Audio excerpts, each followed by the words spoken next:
हा उंट राजस्थानवरून कोणी आणलाय बरं? तेवढ्यात घोड्यावाल्यासोबत झाली भांडण.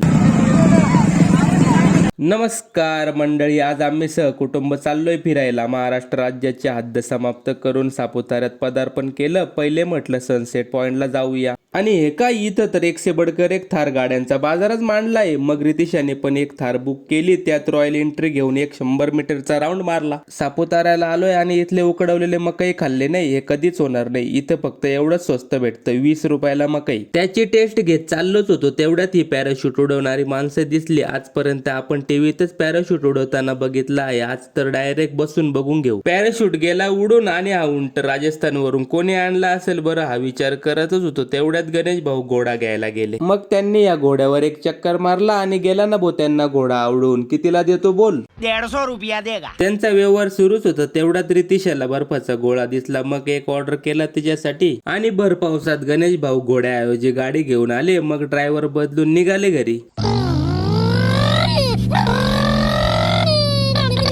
चला मग पाऊस पण सुरू झाला, आम्ही निघालो घरी. तुम्ही गाडीला फॉलो करून भेटूया उद्याच्या लॉग मध्ये मंडळी.